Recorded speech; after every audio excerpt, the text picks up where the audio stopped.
des Européens ont eu l'idée folle de la Shoah, la France et l'Allemagne. La France ne transigera pas avec la sécurité d'Israël parce qu'Israël, c'est un miracle.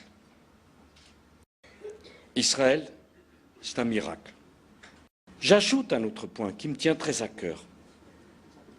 Israël, depuis sa création, ce miracle, disais-je, a étonné le monde. Et ce que nous voulons, c'est rassurer les dirigeants israéliens.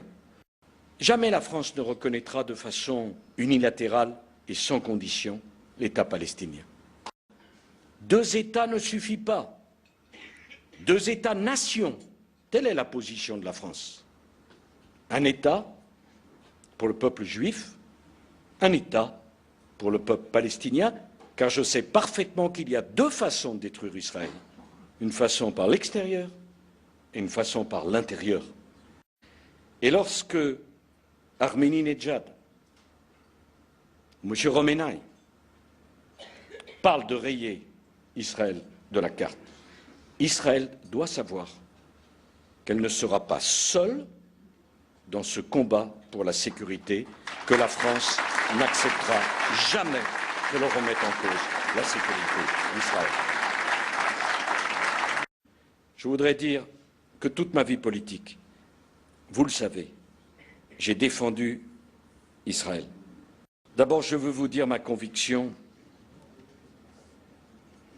que chaque fois qu'un juif sur le territoire de notre République est injurié, insulté, frappé, c'est une tache sur le drapeau tricolore. C'est justement parce que toute mon histoire, ça a été d'être proche d'Israël. Vous avez pu le voir, de nombreuses personnalités, des membres du gouvernement, de l'opposition, François Hollande, à notre micro, Dominique de Villepin, Corinne Lepage, ils sont tous venus ce soir. Rendez-vous incontournable pour la vie politique française. Bonsoir Xavier Bertrand, bonsoir. Nous sommes en direct sur Public Sénat, vous avez évidemment écouté le discours du chef de l'État. Quelle est votre réaction? Un discours fort, un discours d'amis d'Israël, bien évidemment. C'est sûrement plus intéressant que les petites phrases qui animent en ce moment la vie politique française? Oh que oui, et ces petites phrases, vous savez, c'est beaucoup moins important que les vrais sujets, et que les grands sujets. Et notamment la place des Juifs en France, la paix dans le monde, la question, encore une fois, de la sécurité d'Israël, ce sont des vrais sujets et des grands sujets. Hervé Mariton, bonsoir, merci d'être avec nous. Et Janet Bougrab, bonsoir, merci d'être avec nous. J'ai avec moi Corinne Lepage, bonsoir. Bonsoir. Mais on a encore beaucoup d'invités. Voilà, Harlem Désir, bonsoir. Bonsoir. Il y a beaucoup de monde ce soir. On imagine pourquoi à 3 mois de la présidentielle. Michel Alliot-Marie qui vient d'arriver ici au dîner républicain de CRIF. Madame Alliot-Marie, c'est un rendez-vous incontournable. Ce dîner, c'est un rendez-vous républicain et j'imagine très politique à 74 jours d'une élection présidentielle. Oui, c'est un dîner très républicain parce que pratiquement toute la classe politique s'y retrouve.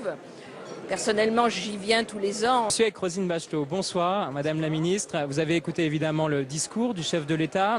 Qu'est-ce que vous en avez pensé? J'assiste tous les ans au dîner du CRIF. Je suis avec Daniel Vaillant. Daniel Vaillant, bonsoir. Bonsoir. Ce rendez-vous de CRIF, c'est pour vous un rendez-vous incontournable en tant qu'homme politique? Écoutez, depuis que je suis maire, député, j'ai été ministre, je suis toujours venu à ce rendez-vous traditionnel, utile, je crois.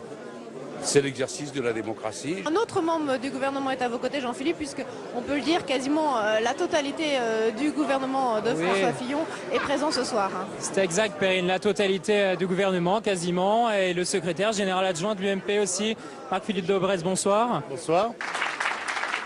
Merci de votre attention.